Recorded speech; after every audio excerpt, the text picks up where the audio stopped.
Meus queridos, nosso momento agora é falar sobre bulbo de tensões e efeitos de grupo.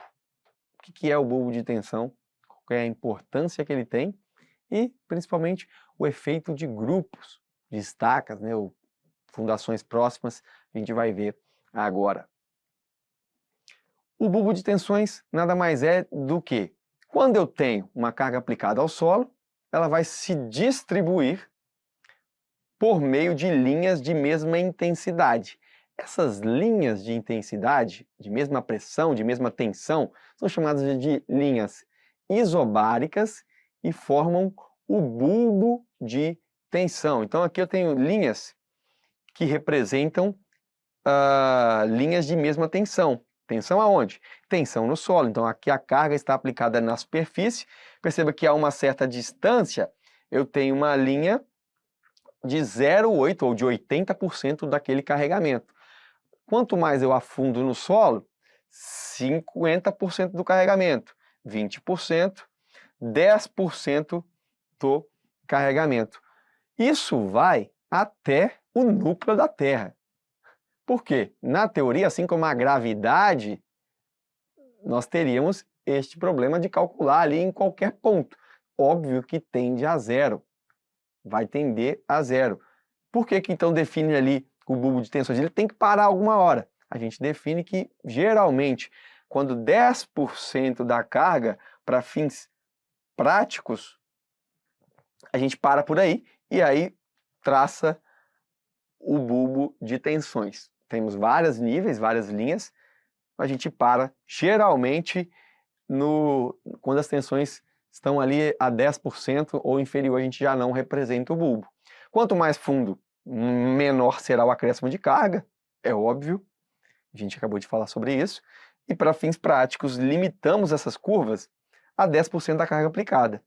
Ou seja, no total, o bulbo por inteiro de tensões, ele envolve ali cerca de 90% da distribuição da carga, 90% do acréscimo de carga aplicada na superfície. Provavelmente você já ouviu falar sobre isso. Preciso que você revisite aquele espacinho da memória, lembre o que é o conceito de bulbo de tensões, nessas linhas de pressão ou linhas de tensões isobáricas, a gente pode chamar dessa forma, e essa consideração ali de que ele, na verdade, é muito mais amplo do que a gente representa. Só que é conveniente, é oportuno, é ideal, é interessante representar até 90% dessa carga. Por quê? Abaixo dessa profundidade, onde eu tenho menos de 10% do efeito do carregamento, eu não tenho deformações ou tensões significantes. Portanto, dentro desse bulbo, a gente considera ali cerca de 90%. Agora, uma coisa interessante, e que na verdade pode causar problemas, é quando nós temos sobreposição de bulbo de tensões. Quando a gente tem sobreposição de bulbo de tensões, o que acontece? Pontos de mesma cota acabam tendo, quando eu sobreponho, tensões mais altas. Então as isobáricas, que estavam a uma distância, digamos, Z, a uma profundidade Z, elas passam a ter agora uma tensão maior. Consequentemente, existe um ponto que antes ele não era atingido pelo bulbo de tensão, ou, melhor dizendo, tinha níveis de tensão abaixo de 10% da carga aplicada na superfície, eles passam com a composição de 2, 3 ou mais edifícios a terem tensões maiores, elevadas, acima de 10%, portanto, passam a integrar o bulbo de tensões. Este bulbo de tensões combinado acaba sendo, portanto, maior do que os bulbos isoladamente. Então, se esses prédios fossem construídos separadamente, isoladamente, nós não teríamos esse problema de sobreposição de bulbo de tensão. O que isso impacta na prática? Na verdade, se eu tenho sobreposição de bulbo de tensão, eu posso atingir um limite de resistência do solo, que antes, quando tinha só uma edificação, não atingia, e o principal problema é que a níveis de tensões mais elevados nós temos problemas de adensamento, de recalque, que são agravados. Então, um dos principais problemas além da tensão, do aumento da tensão, é de fato a consequência desse aumento da tensão, que nem sempre é a ruptura, mas na maioria das vezes é um recalque que causa problemas, como neste caso aqui a gente vê um problema de recalque diferencial dos prédios, eles estão inclinados, está aparecendo a orla de Santos, né? Na teoria da elasticidade, e aí eu sempre falo, nós não estamos numa pós, num mestrado, nem muito menos, né, num doutorado. A gente precisa resolver questões. É claro, quando eu aplico uma carga na superfície, ela vai produzir um bulbo de tensões que se propagam no interior do maciço, no interior do solo. Essas tensões, elas vão ser calculadas com base na teoria da elasticidade. A gente tem uma equação que, claro, dentro de várias hipóteses simplificadoras, a gente tem uma equação de Boltzmann, digamos assim, nem sei se pronuncia dessa forma, que ela vai me dar a tensão, ou, na verdade, o acréscimo de tensão, já que a tensão total vai ser a tensão daquele ponto causada pelo solo que está acima dele, mais a tensão devida ao acréscimo. Então, esse acréscimo de tensão é determinado por essa expressão aqui. Você precisa memorizar? Não, é óbvio que não. Você precisa só entender que vai determinar ali esse acréscimo de tensão em um ponto qualquer ao longo da minha estrutura, ele vai ser determinado, sim, pela cota desse ponto. Quanto mais fundo, menor vai ser a tensão que ele vai receber. A distância horizontal até o ponto, então aqui, este ponto ele tem só cota, não tem distância horizontal nenhuma, mas esse ponto, ele vai ter uma distância aqui, digamos, chamando aqui de R, que é a distância horizontal, então influencia quanto ele está abaixo, influencia enquanto ele sai lateralmente, nesse espraiamento das tensões também devem ser considerados. E claro, a própria carga que é concentrada, aplicada na superfície. Para desenvolver essas equações, através da teoria da elasticidade, uma série de hipóteses são admitidas, para que a gente consiga chegar em resultados analíticos, assim, fórmulas prontas para serem calculadas. Primeiro, as tensões atuam em uma massa de solo semi-infinita, ou seja, daqui para baixo é como se a gente fosse um plano infinito, na verdade semi-infinito, né, que é do meio para baixo. A massa de solo homogênea, isotrópica, então são as condições ideais que a gente não vê por aí, mas que são admitidas. O solo apresenta comportamento linear entre tensões atuantes e deformações sofridas. São simplificações. O que você precisa absorver disso aproximadamente? No caso de sapatas, fundação rasa, fundação superficial, o bulbo, aquele que contempla 90% da carga, da sobrecarga adicionada, ele está a uma profundidade de mais ou menos 1,5 a 2 vezes da largura B. Então aqui a gente tem B, a gente tem mais ou menos 1,5 de B, a profundidade. Dali para frente, existe influência da sobrecarga? Existe, mas ela está a níveis bastante inferiores, portanto, não entram ali dentro do bulbo de tensões. Agora, claro, existe sobreposição de bulbos e existe um momento em que nós temos o efeito de grupo. Uma estaca vai gerar individualmente um bulbo, o bulbo da estaca isolada, uma área pequena. Quando eu tenho uma composição, um grupo de estacas, nós vamos ter não só a interação de uma estaca com a outra, mas a interação de um bloco como um todo. A gente percebe aqui alguns conceitos do bloco de coroamento que está abraçando ali as estacas, e essa interação ela é responsável por algumas coisas que são importantes, porque no processo de transmissão de carga, aplico a carga no bloco, distribuo para as estacas, a tensão gerada no solo, ela vai acarretar ali, ser acarretada por uma série de sobreposição, né, superposição de bulbos. No final das contas, é um bulbo que nós vamos ter muito maior, um bulbo com uma área grande a ser distribuída.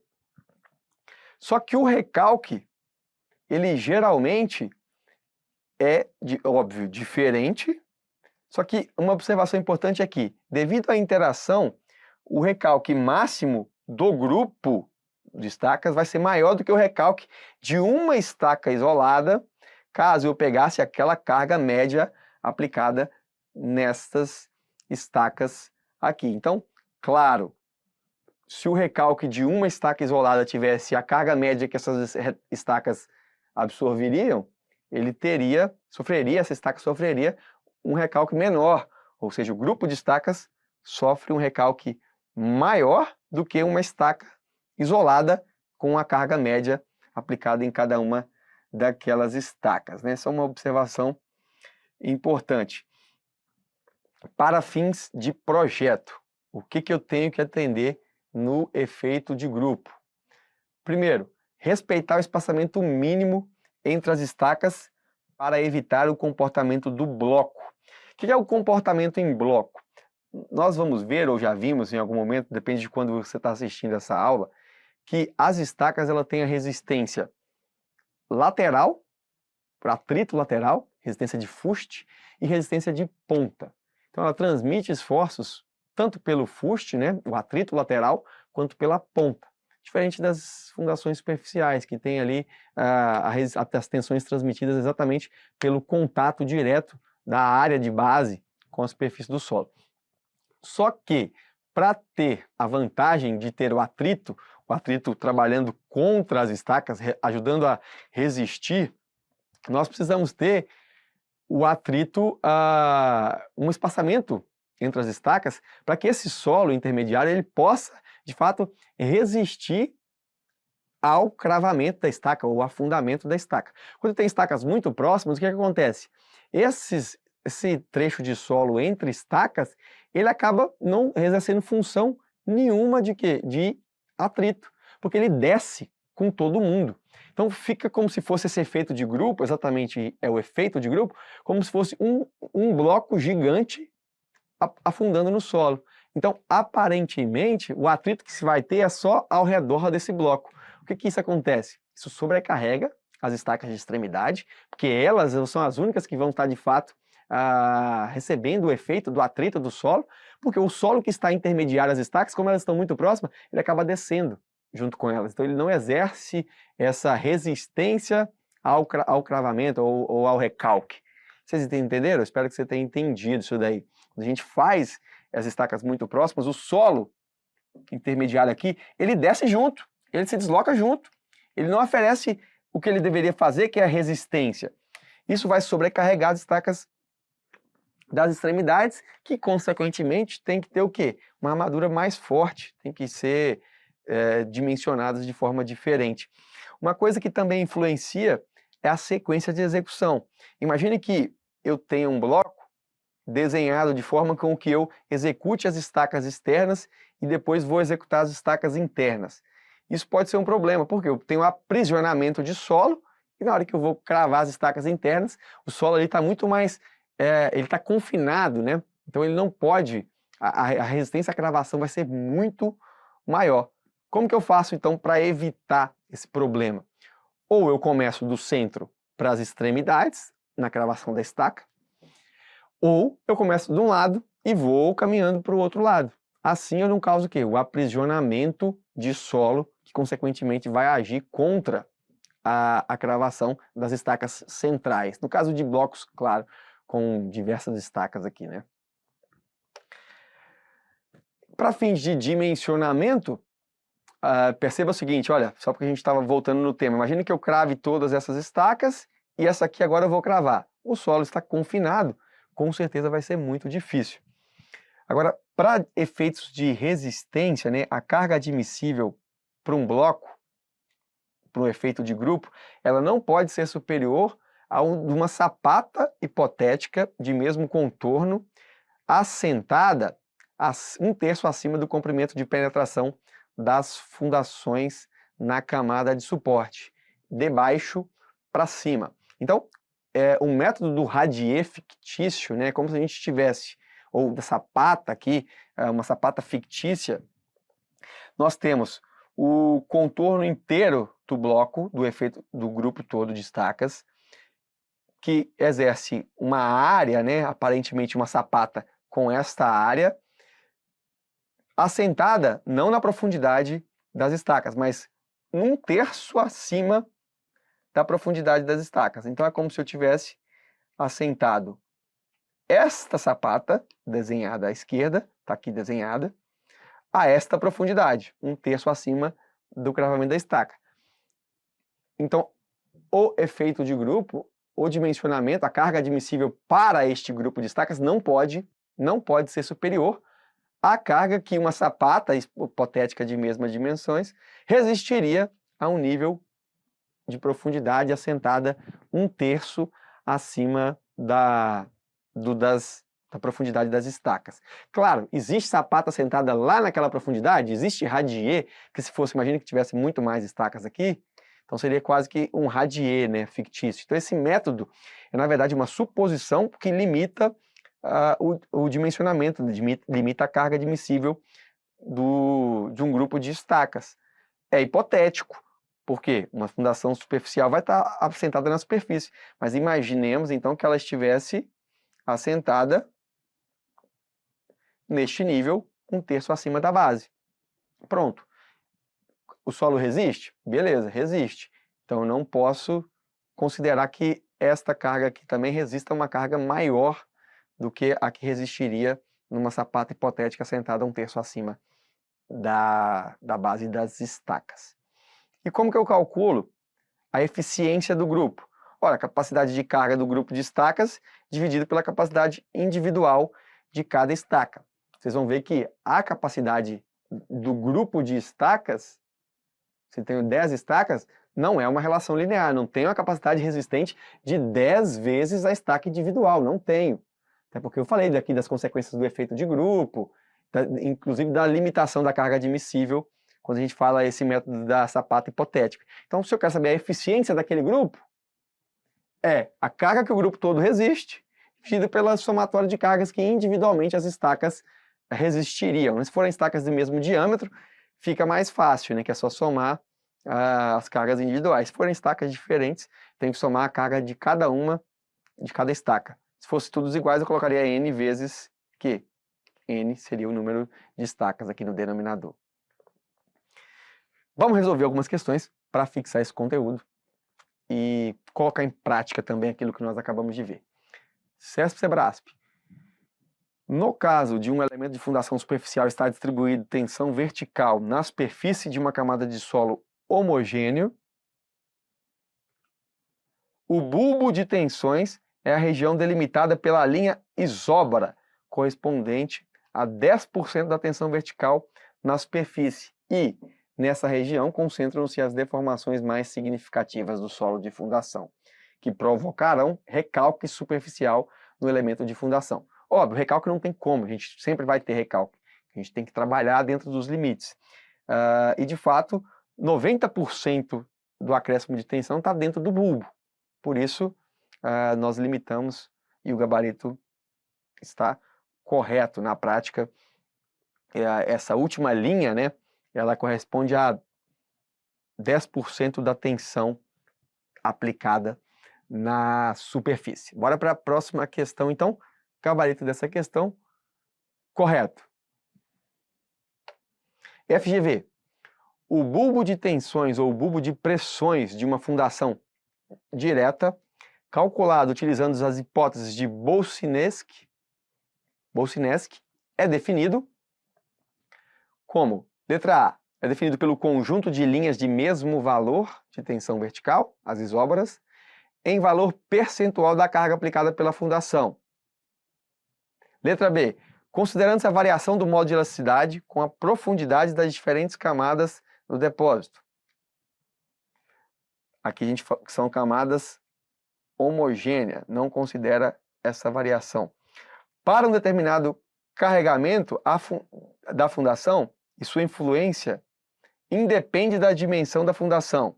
Claro que não, né? A gente sabe que o bulbo depende da dimensão da fundação, inclusive uma sapata de 1,5 a 2 vezes a sua largura. Portanto, não é que independe, depende. É definido ao longo da profundidade abaixo da fundação e sua influência independe do valor da carga. Claro que depende, a gente viu a expressão lá. Ao longo da profundidade abaixo da fundação e sua influência independe da forma da área de aplicação da carga. Não, a gente vai ver que depende sim também, se você for estudar um pouco mais, você vai ver que seções circulares, quadradas, retangulares, mesmo que possuam a mesma área, podem ter influências diferentes. Então aqui o que ela quer saber? O bulbo de tensões é definido pelo conjunto de linhas de mesmo valor de tensão em valor percentual da carga aplicada. Ele não limitou aqui a 90% da carga, né? Mas é basicamente essa a definição. FCC, para determinar a tensão admissível em megapascal a ser utilizada no dimensionamento de uma sapata rasa em um solo, cuja sondagem é representada na figura, estimada em função do bulbo de pressões, o valor de H2 deve ser... Ora, aqui a gente tem a sapata, de dimensões aqui, sapata retangular AB, o assentamento na H1 aqui, a cota de assentamento, e H2. Aqui H2 está claro que é a profundidade que o bulbo atinge, né? Então ali até 0,1, se aqui há uma carga Q, seria que 0,1 ou 10% de Q, né? Agora, qual é este valor de H2? Profundidade 1,5 A2. Então aqui, esse 2, mas esse 2 aqui é da altura da base da sapata, então não entra, não é a área, não é o mesmo valor de H1, ou é 1,5 da base, ou de B, ou de A. Aqui, falo para vocês uma informação adicional. Se for retangular, 1,5 A2 da maior dimensão em planta.